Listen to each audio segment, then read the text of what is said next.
Salve, salve, rapaziada. Vamos voltar aqui. A gente parou na aula anterior. A gente falou das evidências científicas, a gente mostrou lá, conversou sobre aquele exercício, a elevação pélvica versus agachamento, mostrei dos problemas. Depois eu mostrei que os conceitos básicos também têm evidências científicas que conseguem corroborar aquela nossa hipótese, confirmar aquela nossa hipótese pautada no agachamento, no supino reto, supino inclinado, né? Assim que foi publicado pelo nosso grupo.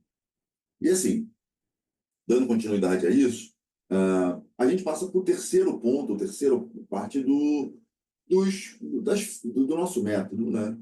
Que é pautado na escolha do exercício, que é agora a história das forças que estão atuando no sistema. Bom, então, assim, ops, agora foi. Mas quando a gente pensa em forças que estão atuando, e talvez eu perca bastante tempo aqui, ou pelo menos que a gente ganhe bastante tempo para aprofundar um pouco mais essas questões, a gente tem que lembrar do conceito lá da época da cinesiologia, que a gente chama de diagrama do corpo livre. Tá?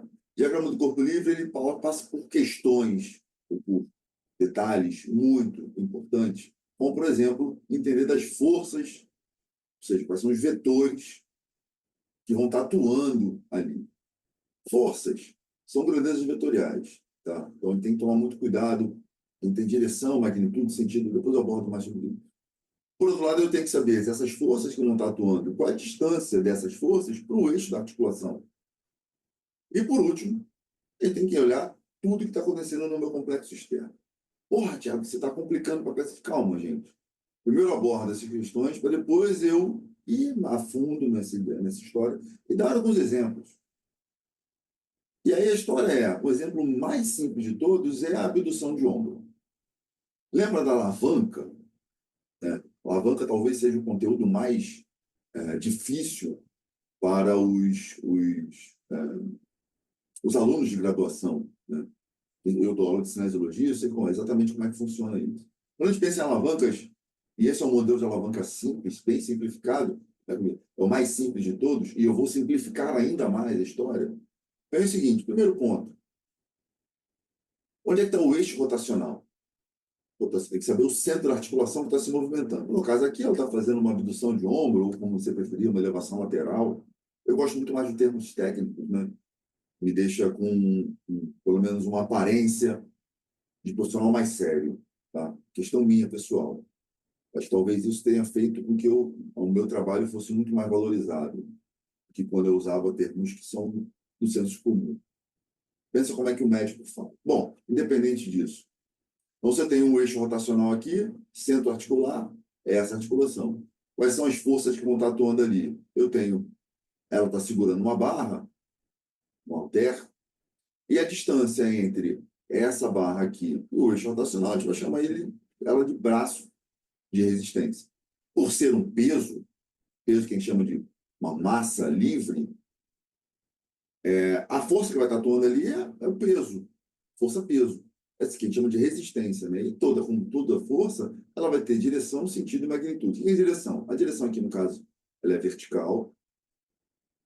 O sentido é de cima para baixo. E a magnitude é exatamente a massa que ela tem, 5 quilos, sei lá, 4 quilos aqui, 2 da barra mais 4 quilos aqui, vezes 9,8, ou vezes 10, a gente chama de 40 newtons. Bom, eu tenho isso. Se eu sei essa distância aqui, sei lá, vai ter 30 centímetros, eu multiplico 0,3 por 40 e eu descubro o valor do torque. O torque é o produto entre o valor dessa força e essa distância aqui em metros. Né? Então, assim, se eu estou observando isso, eu estou entendendo, eu sei como é que funciona essa alavanca, agora eu vou mudar a forma de realizar esse exercício. Eu vou fazer, ao invés de halter, eu vou fazer com cabo.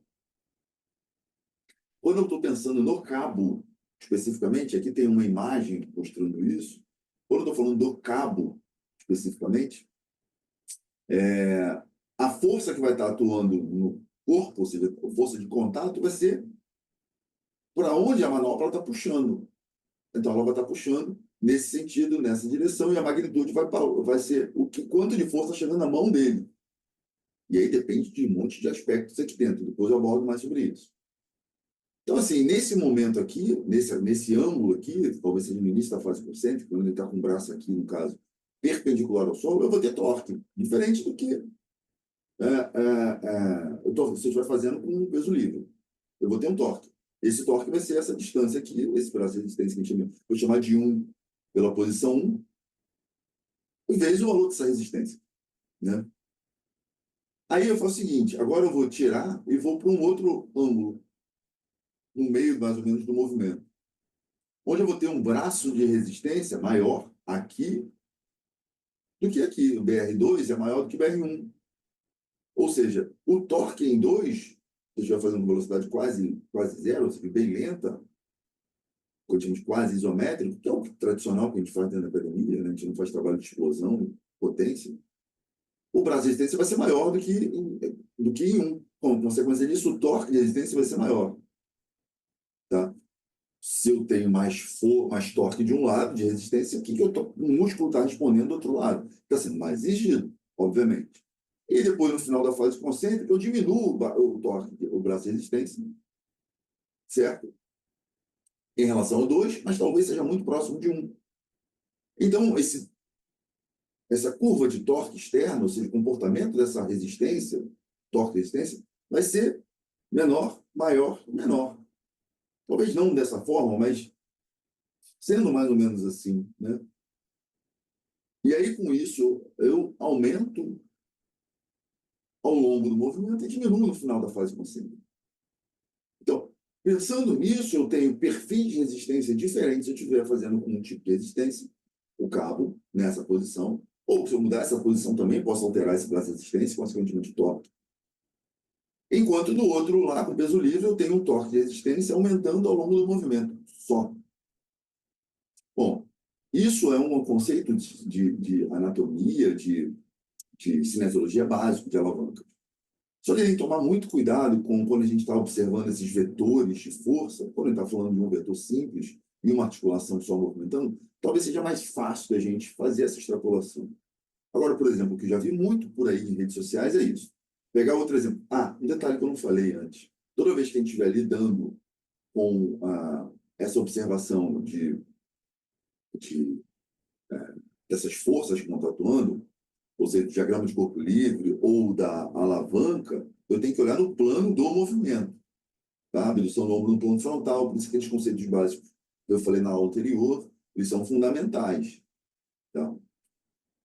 E aqui, por exemplo, eu tenho no leg press, que é no plano sagital. Basicamente, é o movimento de extensão de quadril, joelho e tornozelo. Eu, sabendo disso, eu tenho os eixos articulares já marcados aqui, e o pé dela está encostado na plataforma. Se tem encostado na plataforma, a plataforma está empurrando o pé dela. Então, tem uma força. Vai ser essa força aqui, vai ser força que a gente chama de normal, uma resposta à plataforma vertical. Força vertical. À plataforma, tá? Então, a gente vai ter essa força aqui. Vai estar empurrando o pé dela para trás. Tá? Pensa o seguinte, se ela tivesse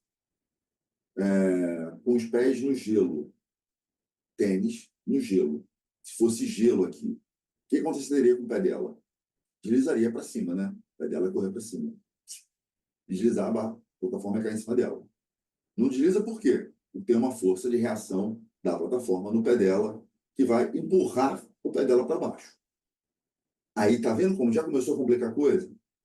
Eu tenho duas forças que não estão no mesmo sentido, né? Não estão na mesma direção. Nem no mesmo sentido, em sentidos diferentes. Perpendiculares. Se estando perpendiculares, eu vou ter que fazer o que a gente chama de resultante dessas forças, que vai ser isso aqui. Legal. Resultante que a gente chama de somatório das forças, ou forças. A gente chama de resultante das forças somatórias, ou pela regra do paralelogramo, né? Teoricamente, eu subiria aqui, e pegaria mais ou menos aqui. Bom, independente disso, pensando nesse sentido, se eu for extrapolar para cada uma das articulações, eu vou ter uma distância para o joelho, eu vou ter uma distância para o quadril. Certo? Isso aqui vocês já viram na internet. Várias e várias vezes. Várias e várias vezes. Sendo que, olha só, aqui eu teria um torque grande flexor do joelho, e aqui eu teria um grande torque flexor de quadril. Ou seja, para eu vencer, para que ela vença essa resistência, ela vai ter que fazer força para estender o joelho, fazer força para estender o quadril. Só daí a gente sabe por que, que o leg press é um exercício para quadríceps e para glúteo máximo. Tá? Tudo bem. Mas e se eu disser para você que esse vetor aqui, cinza, ele não é desse tamanho, e nem esse vetor preto é desse tamanho. Eu mudei a magnitude deles. Mudando a magnitude deles, olha só o que está acontecendo. Eu vou diminuir drasticamente o torque no joelho, porque eu vou diminuir o braço de resistência, e vou aumentar muito o torque no quadril, porque o meu braço de resistência no quadril vai ser muito maior. Mas se eu quiser, eu posso aumentar ainda mais um vetor e diminuir outro, fazendo com que eu não tenha torque no joelho e que eu só tenha torque no quadril. Aí eu pergunto para vocês, qual é esse ou esse cenário dessas forças que vão estar atuando dentro de um exercício como o leg press como esse? Esse ou esse. Para o vídeo, pergunta, qual desses três é o adequado? E eu afirmo para você, eu como pesquisador, eu como professor de anos, eu não tenho a menor ideia da magnitude desses vetores de força. É tudo no chute. Tudo que você vê na internet, tudo que você vê com os professores, aqueles caras mostrando setinha e tal. Aquilo é legal didaticamente, mas talvez você esteja completamente errado. Toma bastante cuidado com toda vez que você for fazer uma análise como essa, ou quando você for ver uma análise como essa. Tá? Tá bom, legal. Você está me trazendo um problema, lembra lá nos primeiros slides lá da aula anterior, que eu falei lá que eu vou movimentar, vou fazer você pensar, vou sair do mundo. O pessoal gosta de termo sair da zona de conforto, não é bem isso. É sair da mesmice, começar a pensar. Eu pergunto, bom, como é que a gente vai resolver isso? Porque eu estou trazendo para vocês um monte de problema. E eu enfrentei, que eu enfrento diariamente.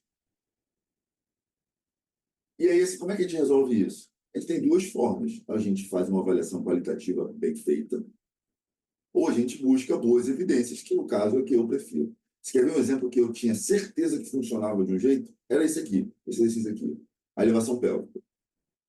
A elevação pélvica é um exercício muito comum, muito frequente. Tem gente que não gosta, tem gente que odeia, tem gente que é apaixonado, e tem gente que não entende, né, desse exercício.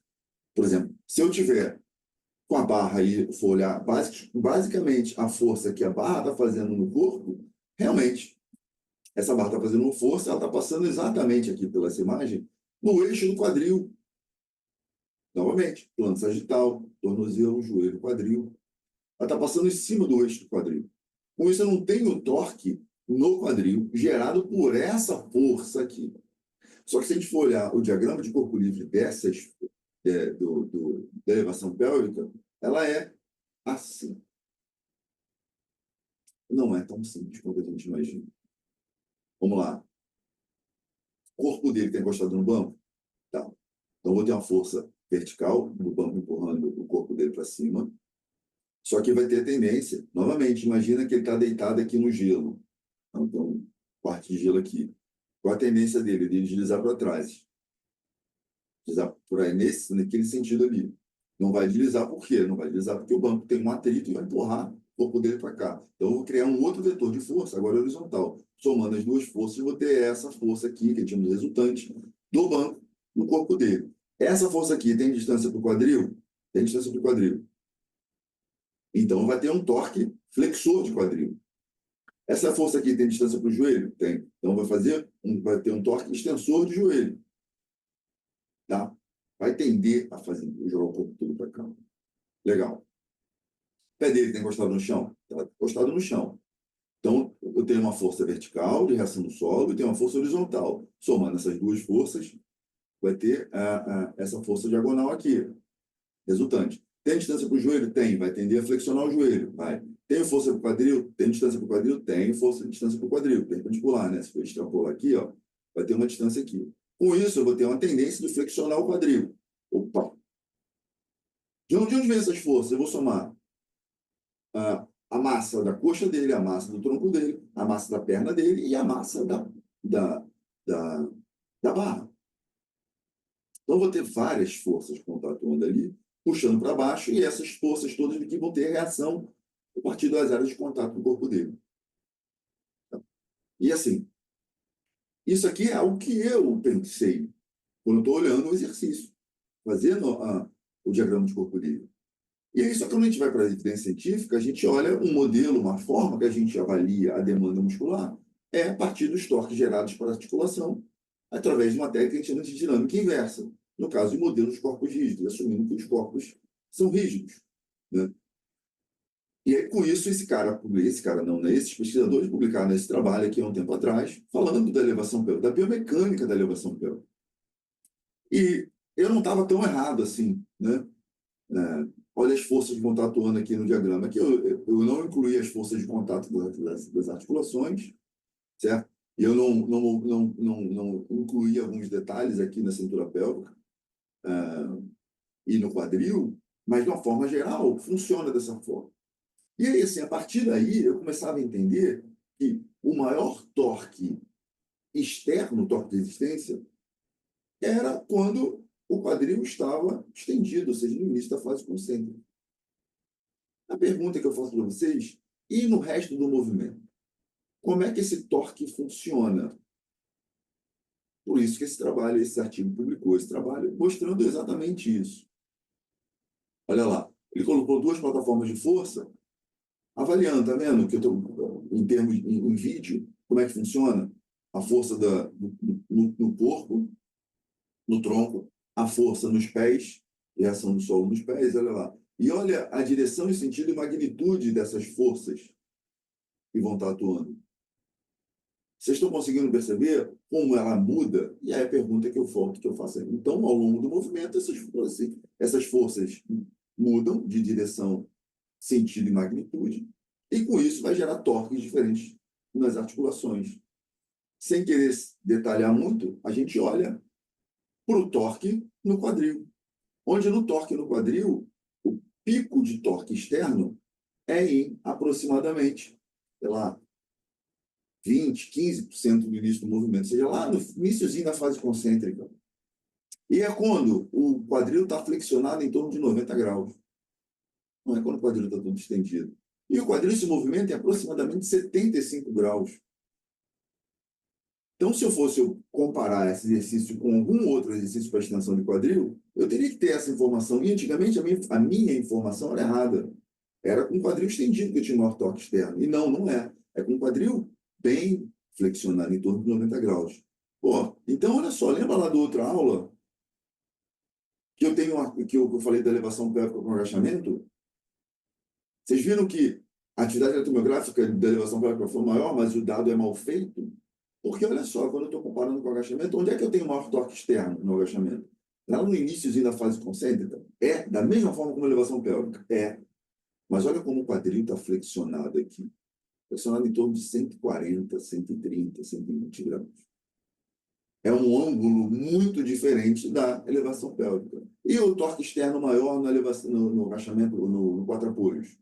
Olha lá, quando é com o quadril estendido a mais ou menos 45 graus, dependendo da posição do tronco, não é diferente esse ângulo de pico de torque externo, e é aí que a gente mata a nossa segunda fase, que é a parte de forças que vão estar atuando. E por último, a gente tem que entender assim, só daí eu já consigo diferenciar exercícios do agachamento, pautado nos conceitos básicos e pautados nas forças que vão estar atuando. Mas e qual é a estrutura que reage a essas forças? São os músculos. Então, o músculo responde. E aí a gente pode entender que o músculo responde pautado na ideia de entender da modelagem biomecânica ou da literatura, que a literatura traz dados para a gente. E aí a gente vai entender as relações mecânicas, vai passar por comprimentos musculares e também vai passar por torques internos. Tá. Começou a complicar de novo. Eu complico para descomplicar. E agora eu vou descomplicar. Bom, quando a gente pensa em relações mecânicas, agora a gente acabou de ver as relações mecânicas externas, né? Através daquele gráfico lá, que o torque aumentou, o torque diminuiu ao longo do movimento. Tá bom. Mas e o corpo? Está como para responder isso? Como é que o corpo está posicionado? Como é que ele está estruturado para responder essas coisas? E aí que entra a segunda parte, a última parte, que é entender dessas respostas musculares. Primeiro, relações mecânicas. O que são relações mecânicas? Relação torque-ângulo, relação força-velocidade, torque-velocidade. São relações mecânicas que são apresentadas ou são avaliadas tanto via modelagem biomecânica, ou seja, através de software que faz isso, software gratuito que faz isso. Vou passar para você. Esse software gratuito a gente chama de OpenSim, tá? É um software que foi desenvolvido por pesquisadores da Universidade de Stanford, nos Estados Unidos, e ele está disponível gratuito. Botando lá no teu navegador OpenSim, download. Aí ele vai trazer na página, você pode baixar e pode brincar, entender de todos esses comportamentos mecânicos através de diversos modelos de graça pela literatura científica que os pesquisadores disponibilizam dentro desse site, desse programa. Bom, ou eu vou para o OpenSim, ou então eu vou para olhar o que tem na literatura. E aí aqui, por exemplo, é um trabalho da Rosebow e colaboradores, publicado em 2005, utilizando o modelo do OpenSim, que ela disponibilizou. Na verdade, tem vários e vários trabalhos que fazem isso, tá? E nesse modelo, nesse trabalho que ela fez, ela avaliou membros superiores. Membros superiores, aqui tem flexão e extensão de cotovelo, pronação e supinação. Tem para ombro, flexão e extensão, abdução e adução, rotação interna e rotação externa. E aqui ela traz modelos clássicos e modelos que ela apresentou, que são essas linhas pretas aqui. Poderia fazer uma aula inteira falando sobre esse artigo. Não vem ao caso, não vou fazer isso agora. Na Escola de Biomecânica a gente já fez algumas aulas sobre isso. Então aqui, eu tenho, olhando especificamente para esse movimento aqui, extensão. Movimento de extensão de ombro. Ou seja, se eu estiver olhando para uma remada fechada, né? Extensão de ombro. Nesse movimento, eu vou ter saindo da fase concêntrica, indo para a fase excêntrica. Talvez fique um pouco complicado para a gente, né, entender ou aplicar isso, mas a história vem a seguinte. Esse modelo aqui, ele me traz um movimento de extensão de ombro, de flexão de ombro, perdão. Flexão de ombro, que é extensão. Flexão de ombro. O modelo de flexão, quanto maior o valor de flexão, maior o valor para flexão. Sendo que ele pega de zero e os valores negativos são para extensão. Ou seja, quanto mais próximo de zero, menos torque de extensão eu consigo produzir. E quanto mais para baixo, menor o valor, ou seja, mais negativo o valor, mais torque eu consigo produzir para extensão de ombro. Tá? E creia, você acredite em mim. Nesse movimento de extensão de ombro, como a remada a gente perde em torno de, ou pelo menos, 70% da capacidade de produção de torque do início para o fim da fase concêntrica. Ou seja, eu consigo produzir um mínimo, muito pouco de torque para estender o ombro no final da fase concêntrica. E se para pensar, um exercício mecanicamente eficiente é um exercício que regula ou equilibra o tanto de força e torque que eu consigo produzir por quanto de torque externo esse exercício me exige. Pensa comigo, não adianta eu ter um torque externo muito grande se o músculo não consegue vencer esse torque externo. Porque a carga vai ser adotada para que, numa condição que o músculo não consiga produzir torque, e consequentemente força e consequentemente torque, eu consiga vencer essa resistência. E no resto da amplitude de movimento, no resto do movimento, eu vou ter um torque externo pequeno, mas o músculo vai conseguir produzir muito torque, ou seja, vai estar muito subestimado, vai estar muito pouco sendo utilizado, vai estar sendo pouco o músculo estará sendo pouco utilizado durante o movimento. só vai estar sendo utilizado para uma angulação ou alguns graus específicos onde o torque externo é muito grande. Como, por exemplo, aqui nessas remadas com peso livre. Essa remada aqui, o torque externo é maior no final da fase concêntrica. Aqui, idem, por mais que a barra se aproxime do eixo, diminua essa distância horizontal, o braço dele, o braço dele vai estar aumentando. Da mesma forma, aqui, todos esses exercícios vão estar sendo gerados assim. Então, o torque externo está aumentando no final, do final da fase concêntrica, sendo que eu não consigo produzir torque para estender o ombro no início da fase, no final da fase concêntrica. Ou seja, todos os exercícios que estão sendo feitos com peso livre ou em máquinas que têm a resistência vertical exatamente constante ao longo de todo o movimento, com essas polias aqui, talvez não sejam adequadas para que eu tenha um equilíbrio interno e um equilíbrio externo. Para isso, eu tenho que usar algumas máquinas. Então, a gente passa um pouco da ideia de não usar máquina, porque mecanicamente, às vezes, as máquinas são mais interessantes do que os pesos livres, equilibrando a capacidade de produção de torque do músculo com o torque externo que a própria resistência vai estar me fazendo em cima do meu corpo. E aí depende da máquina, obviamente. Aí você está pensando assim, porra, Thiago, na academia que eu dou aula não tem isso para todos os exercícios. Não, não tem. Mas como é que se resolve isso? A gente tem algumas possibilidades. Na verdade, eu vejo duas possibilidades. Estou apto a aprender muito mais com vocês. Caso tenha algum problema, manda um e-mail para mim. Bom, por exemplo, eu posso repensar a resistência, se eu quiser ter isso na minha proposta, ou fazer, dependendo se eu incluir um elástico, ou se botar uma força em outro sentido, ou usar a máquina ao invés de usar peso livre, ou usar o peso livre ao invés de uma máquina. Tem diversas possibilidades. Eu repenso essa resistência, ou então eu faço mais de um exercício, onde eu consigo exigir muito do músculo no início, em um exercício, e no final da fase concêntrica, em outro exercício.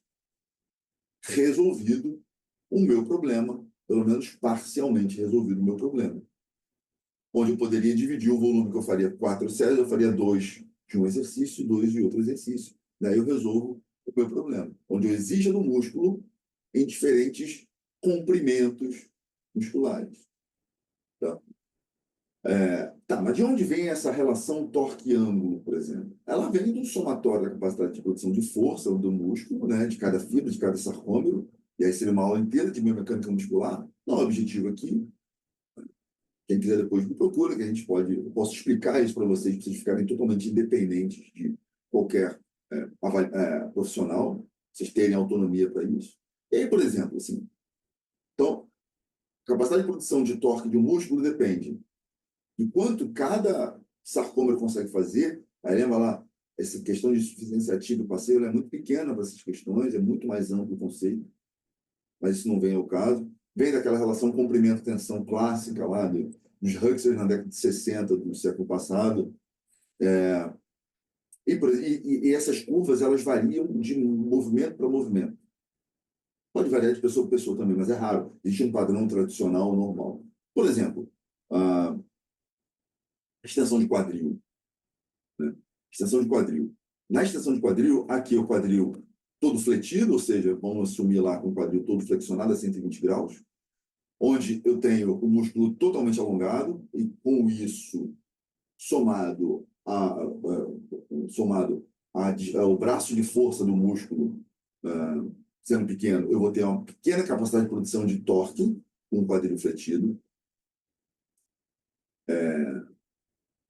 E aqui com o quadril todo estendido, onde eu tenho uma capacidade de produção de torque maior do que com o quadril todo fletido, entretanto, muito menor do que quando estou comparando o quadril entre 60 e 30 graus. O pico, mais ou menos, em 45 graus. E aí a gente para para pensar, bom, se o quadril todo fletido eu não consigo produzir torque, o quadril todo extensido também não consigo produzir tanto torque, e com o quadril a 45 graus é onde mais ou menos eu consigo produzir torque, qual é o exercício que melhor se encaixa nesse perfil? Onde eu tenho um torque pequeno no início da fase concêntrica, pequeno no final da fase concêntrica, e entre mais ou menos 30 e 60 graus, onde eu tenho um torque externo muito maior, para que eu tenha um equilíbrio entre o que acontece no músculo e fora. Isso aqui, gente, a gente não pode mudar. Ou seja, poder pode, mas é muito, muito, muito difícil e muda pouco. O que a gente pode fazer é escolher o exercício certo, ou o melhor exercício, o exercício mais adequado. Eu pergunto para vocês, e aí dá uma pausa aí e pensa, qual é o exercício que eu posso escolher para extensão de quadril, no qual eu tenha torque externo grande entre 60 e 30 graus de flexão de quadril. Não é nem com o quadril todo estendido, não é nem com o quadril todo fletido. Para e pensa. Parou, pensou, já deu pausa. Agora eu vou responder para vocês. Uma das possibilidades, não é única, é um exercício que é muito negligenciado, que é esse cara aqui. A extensão de quadril, né, na cadeira romana, mesa romana, que seja. Onde, quando, talvez a imagem não seja mais adequada, mas foi a melhor imagem que eu consegui, onde que, quando, por exemplo, no plano sagital, eu estou observando o movimento, o quadril está aqui, o eixo rotacional está aqui, e quando ele está para fora do banco, que seria o ideal, né? Ele estaria o banco estaria mais baixo, independente disso, onde quando o corpo dela está paralelo ao solo, é onde eu vou ter o maior torque externo. E dependendo do ângulo aqui, se eu tiver entre 30 e 60, ou mais ou menos 45, que é mais ou menos esse ângulo aqui, é o ângulo onde eu vou ter o maior torque externo, mas também é o ângulo onde eu consigo produzir mais torque para estender o quadril. Mecanicamente, esse é um baita de um exercício, onde eu aproveito o músculo, tanto com ele alongado, quanto com ele encurtado, da melhor forma possível. Tiago, existem outras formas? Existem. Para pensar, como é no agachamento? É aqui, ó. No agachamento, o torque externo maior é aqui.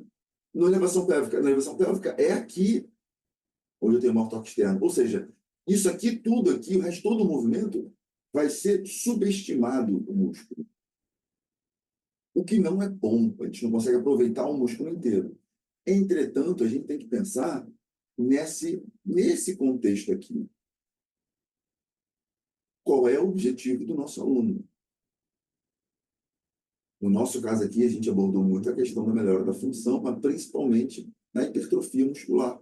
Quanto mais eu exijo do músculo, mais ele vai ser hipertrofiado. E quanto melhor eu exijo dele, melhor vai ser a eficiência daquele exercício. Por isso, a preocupação com a escolha do exercício e por isso a preocupação com o desenvolvimento desse método. E esse método está disponível para você. Se quiser aprofundar muito mais, dar muito mais detalhes, dar é, é, muito mais questões, muito mais detalhes em cima disso, esse aqui é o método que eu estou disponibilizando para vocês aqui, que eles chamam de método Thiago Mata, pelo menos por enquanto, que é só acessar esse QR Code que você vai ter acesso a adquirir esse método. Se tudo isso faz sentido para você, se você se acha um profissional que realmente precisa saber disso, se destacar, escolher o melhor exercício do seu aluno, entra lá no método e eu, aqui para o Belmiro, para os alunos do Belmiro, eu estou dando um desconto, um cupom de 20%. Você vai clicar lá, escrever no cupom MTM20. Com isso, você vai ter possibilidade de responder qualquer pergunta associada à escolha do exercício. Vocês conseguiram entender que a partir desse método, desse modelo de forma da gente pensar, a gente consegue responder qualquer pergunta de qualquer exercício? Se o teu aluno te colocar na parede para responder um exercício, responder a pergunta, você responde qual é o melhor exercício ou qual é a diferença entre um exercício e outro exercício. Se você tem possibilidade de trocar, de mudar a série, de trocar o exercício com um perfil de resistência ou um exercício semelhante a partir de todas essas questões que eu venho mostrando para você, você pode alterar. Se teu aluno é um atleta de corrida, que hoje em dia está muito na moda, se precisa fazer o fortalecimento desse cara, como é que esse cara é exigido? Como é que eu exigiria do músculo desse cara? Tudo isso a gente consegue responder através do conhecimento desse método. Tá? Então, se isso tudo faz sentido realmente para você, vai lá, bota o telefone, vai nesse QR Code, que lá você vai entrar direto lá na página para você conseguir adquirir e ser um profissional diferente, atender de forma muito melhor os teus alunos. para fechar, para finalizar, eu gostaria de agradecer mais uma vez o convite do Belmiro, agradecer porque vocês estiveram aqui assistindo até o final dessa aula. Muito obrigado. Quem quiser entrar em contato comigo, esse aqui é meu e-mail, lá no primeiro slide estava um outro e-mail, mas esse aqui é o que normalmente eu respondo, tá? profttemata@gmail.com. Mais uma vez, o QR Code continua aqui. Se tiver qualquer dúvida, pode me perguntar. Esse método são videoaulas que estão apresentadas divididas em 5 módulos, tem em média de 5 aulas cada módulo. São aulas relativamente curtas, para que você tenha vários exemplos, várias atividades, vários exercícios para você responder e ir treinando isso, para que quando você realmente precisar fazer ou responder essas perguntas, você já vai estar muito mais apto para responder essas perguntas. Consequentemente, você vai ser muito mais valorizado. Tá? Novamente, meu Instagram, eu sou o Thiago Matos, esse aqui é meu e-mail. Entre em contato comigo para qualquer dúvida, qualquer coisa, tá bom? Belmiro, muito obrigado, sucesso no curso. Biomecânica na prática é um diferencial, um divisor de águas na carreira de vocês. Parabéns por vocês estarem aqui. Eu costumo finalizar minhas aulas com uma frase, e eu atualmente estou numa fase muito de músicas nacionais, e me remeteu à minha adolescência, uma frase de um cara chamado Chico Science, que você que está aqui na musculação na prática, você que está entrando no método biomecânica Thiago Mata, uma frase que me diz muito a respeito disso, que é do Chico Science: um passo à frente e você não está mais no mesmo lugar. Parabéns por fazer a diferença na nossa profissão e muito obrigado por estar aqui até agora. Forte abraço, a gente se vê numa próxima.